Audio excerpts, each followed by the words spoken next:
Hello, माझं नाव सिया. मी new horizon scholar school वसंत लॉन्समध्ये आहे. अच्छा सिया, तू आपल्या ठाणे वर्कशॉपमध्ये मागच्या 8 महिन्यापासून येते.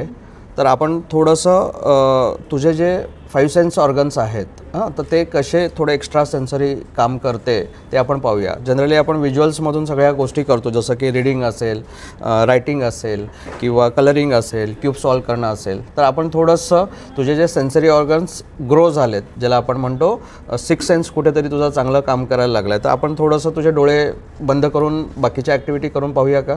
चालेल. येस, तू कम्फर्टेबल आहे ना? ओके.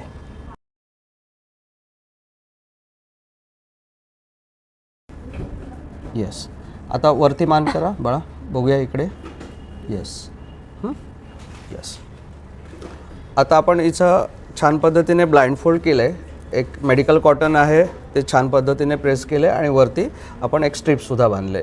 आपण पाहू शकता की आपण मान थोडं नॉर्मल वर करूया आणि अगदी डीप पाहिलं तरीसुद्धा तिला कुठेही तिथे गॅप नाही आहे, काही आहे. त्यामुळे जो एक ब्लाइंड फोल्डबद्दलचा कुठेतरी शंका राहते आपल्याला, तर आपण इथे त्याचं निरसन करू शकतो आपल्या प्रेझेन्समध्ये. थँक्यू. आपण एक ट्राय करूया की पहिलं मी तिला रीडिंग करायला आपण एक चान्स देऊया. आणि या बुकमधलं मी कुठलाही रँडमली एखादं पेज ओपन करतो आहे आणि आपण तिला ते हे टायटल आहे आणि ते आपण तिला रीड करायला देऊया. A railway journey. Last month I had to go to Nagpur to participate in a dance competition. I was going with my father. We decided to go by Chhattisgarh Express. We had made our reservation 1 week earlier. It was a journey of 2 nights. Yes, आपण थोडंसं इकडून दाखवू शकलो तर आपल्याला छान पद्धतीने next पॅरासुद्धा तू इथून सेकंड पॅरा तू पुन्हा एकदा मला वाचून दाखव. We reached New Delhi railway station half an hour earlier to the departure of the train. The train was about to leave at 12:30 a.m. We got into a compartment and the train began to move slowly. After some time it gained speed. Since it was midnight, we went to sleep. Yes, very good. तू खूप सुंदर म्हणजे reading करून दाखवलं.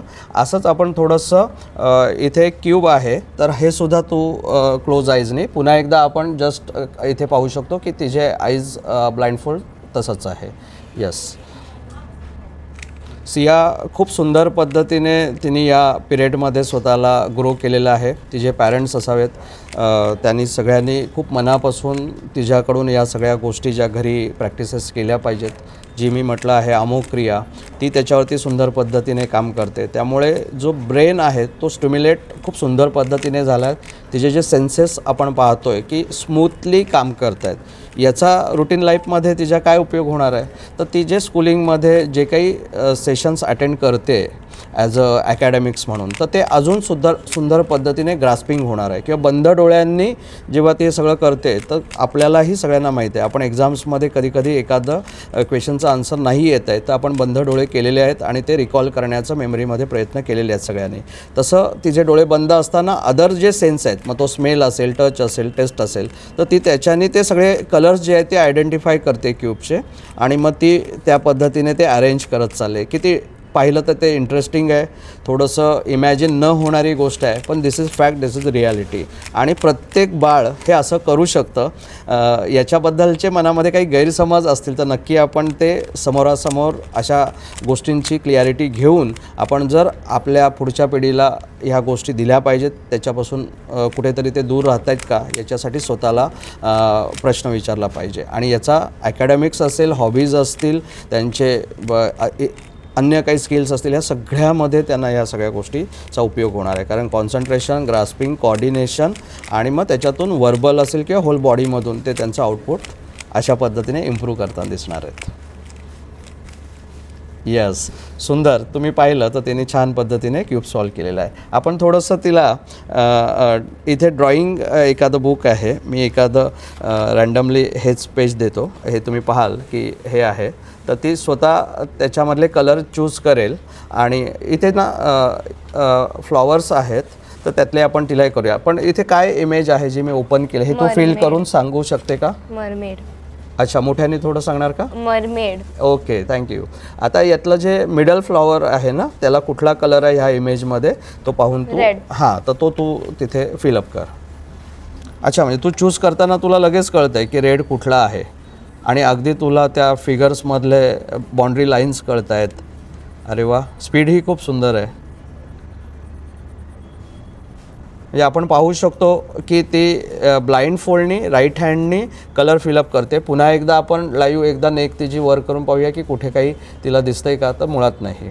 बरोबर आहे. तर हे तिचे सेन्सेस इतके सुंदर काम करत आहेत. मी तुला एक ते कंप्लीट केल्यानंतर असं सांगेन की ह्या थेरपीमुळे बोथ हँड ॲक्टिव्ह होतात. तर तुझं जे 3 नंबरचं तिथे जे एक फूल आहे ना, तर ते तू तुझ्या लेफ्ट हँडने फिलअप करू शकते का? हो. अच्छा, ओके. तो ऑरेंज कलरही तू स्वतः हे केला आणि जेवढा राईट हँड तुझा काम करतोय तेवढा लेफ्ट हँड पण तितकाच स्पीडनी काम करते. अरे वा, सुंदर. म्हणजे आपण पाहिलं तर प्रत्येकाचं मूल या पद्धतीने होऊ शकतं. बघा, नक्की विचार करा की आपण फक्त पाहायचं का आपलं बाळ ही सिंहासारखंच या सगळ्या ब्रेन डेव्हलपमेंटच्या गोष्टी स्वतःमध्ये, ज्याला रिद्धिसिद्धी म्हटलेल्या आहेत, ते प्राप्त करू शकतं. करायचं की नाही हा पालक म्हणून आपल्या हातामध्ये निर्णय आहे. म्हणजे ती तिच्या स्कूलिंगमध्ये असंही करते. तिच्या पॅरेंट्सकडून, तिच्याकडून मी ऐकलं आहे की जेव्हा उजव्या हाताचं लिखाणाचा कंटाळा येतो त्यावेळी ती डाव्या हाताचा वापर करून ते करते. अरे वा, छान. म्हणजे तू आता किती सुंदर ड्रॉईंग केलं. म्हणजे हे तर सगळं कंप्लीट करू शकते तू, मला तो विश्वास आला आहे. परंतु आता आपल्याकडे तेवढा वेळ नाही आहे. मी अजून एक तुला ॲक्टिव्हिटी देतो. इकडे माझ्याकडे एक नोटबुक आहे. तर ह्या नोटबुकवरती तू म्हणजे इथे मी यातलंच काही तुला गोष्ट देतो. हा फर्स्ट पॅरा आहे तो. तर पहिलं राईट हँडने तू इथे फर्स्ट पॅरा मला ड्रॉ किंवा लिहून दाखव आणि मग लेफ्ट हँडने. म्हणजे जे मी आत्ता बोललो प्रॅक्टिकली, पहिलं राईट हँडनी करणार का? तू राईटी आहे का लेफ्टी आहे? बाय डिफॉल्ट राईटी आहे. तर आता ती राईट हँडनी ते करते. तुम्ही तिचं अक्षर पाहू शकता. आणि हे सगळं म्हणजे 8 महिने नाही यायला लागले. हे एक 3 महिन्यामध्येच तिच्यामध्ये आपल्याला पाहायला मिळालं. हा वर्कशॉप जो आहे तो मुळात 2 दिवसाचा असतो, फुल डे, सॅटर्डे संडे. म्हणजे ठाण्यामध्ये विचार केला तर every first Saturday Sunday every month असतो.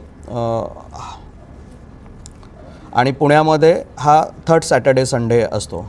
तर आपली मुलं याच्यामध्ये पार्टिसिपेट होऊ शकतात. आणि जसं मी म्हटलं की अमोघानंद जिनियस माइंडमध्ये त्यांचं ब्रेन जिनियस तर होतच आहे, पण त्याच्याबरोबर पीसफुल म्हणजे डीप मेडिटेटसुद्धा ती होते.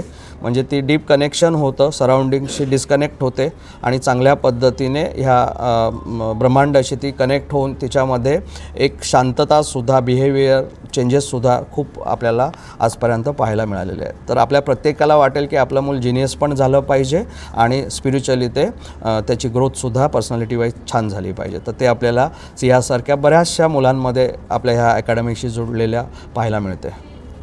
येस, मी तुला सजेस्ट करेन जेवढं तू राईट केलं आहे तेवढंच तू आता सेम लेफ्ट हँडनी राईट करशील.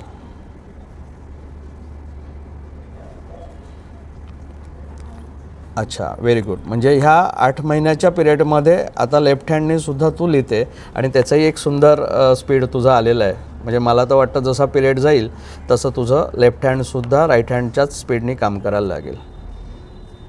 तू एकंदरीत याचा तुझ्या अकॅडमिक्समध्ये, तुझ्या हॉबीजमध्ये, बाकीच्या ॲक्टिव्हिटीजमध्ये कसं पाहतेस? तुला काय काय फायदा होताना दिसतोय? मी जास्त कॉन्सन्ट्रेट करते क्लासमध्ये. अच्छा.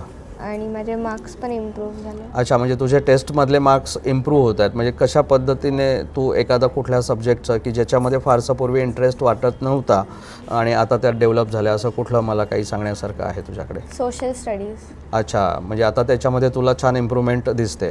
हो. अच्छा. आणि बिहेवियरमध्ये तू कसं सांगशील? तुझं फॅमिलीमधलं, मम्मीचं तुझं रिलेशन असेल, तुझ्या फ्रेंड्समधलं असेल, तर ते बिहेवियरमध्ये काय तू बदल पाहतेस स्वतःचे स्वतः? मी राग कमी करते. अच्छा, म्हणजे पूर्वी थोडा राग जास्त होता. हो. अच्छा, व्हेरी गुड. आणि तुझ्या वयाची जी मुलं आहेत, जी म्हणजे कुठेतरी अजून या पॉवर्सपासून, या थोड्याशा डेव्हलपमेंटपासून, म्हणजे याला आपण जसं आता AIची दुनिया चालू आहे सध्या, आर्टिफिशियल इंटेलिजन्सची, तर हे NI आहे, नॅचरल इंटेलिजन्स. तर कुठेतरी याच्यापासून जे वंचित आहेत तुझ्या एज ग्रुपची मुलं, हां, तर त्यांना तू काय सांगशील? म्हणजे मी आता तुला थोडं थांबवतो याच्यामध्ये आणि तुला खूप खूप बेस्ट विशेस देतो. हां, मी तुझा ब्लाइंड फोल्ड काढूया आपण. येस, तिचे डोळेही तुम्ही पाहिले असाल की आतमध्ये बंद होते, कारण बंद असल्याशिवाय कॉन्सन्ट्रेशन सुंदर होणार नाही आहे. थोडं आता मी जो शेवट प्रश्न विचारला होता की तुझं जे एज ग्रुप आहे, तू हेल्दी कसं थोडंसं त्यांना सांगशील की का हा वर्कशॉप केला पाहिजे आणि त्याचे तुम्हाला कसे, म्हणजे जे डीप मेडिटेशन आहे त्याचाही तुला फायदा होतो, तर कसं तू तुझ्या एज ग्रुपशी बोलशील? इनफॅक्ट माझ्या सोसायटीमधला पण एक मुलगा तो पण इकडे जॉईन झाला आहे, कारण की त्यांनी फेसबुकवर तुमचे ॲड्स बघितले.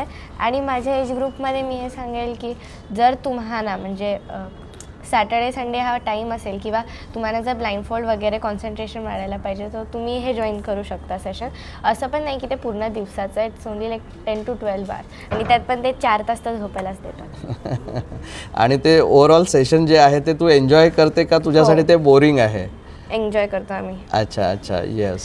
आम्ही डान्स, ड्रॉइंग, त्यानंतर मग असंच पळापळी करत असतो इकडे आणि Yes. सर अलाव करतात. अच्छा, आणि तेवढ्याच पद्धतीने डीप मेडिटेशन जेव्हा आपण करतो, हां, अमोघ क्रिया करतो, तर त्यावेळीचं जनरली काय फील असतं तुझं? अमोघ क्रियाच्या वेळेस एकदम रिलॅक्सिंग वाटतं, आणि त्यानंतर डीप मेडिटेशनसाठी एक बायनरी सॉन्ग असतं जे ते लावतात. त्याच्यामुळे आत्ताच 2 दिवसांमध्ये खूप लोकांना ते ब्लाइंडफोल्ड आलं ह्या बायनरी सॉन्गमुळे. अच्छा, म्हणजे जी मुलं नवीन येतात त्यांना दुसऱ्या दिवशी ब्लाइंडफोल्ड येतो, असं तुझं इतक्या 8 महिन्यामध्ये ऑब्झर्वेशन आहे? मला पण आलेलं का. Yes yes, thank you. तू माझ्याबरोबर हा वेळ दिला, तू हे सगळं दाखवलं. हां, तर खूप खूप तुझे आणि तुझ्या पॅरेंट्सचे धन्यवाद. थँक्यू.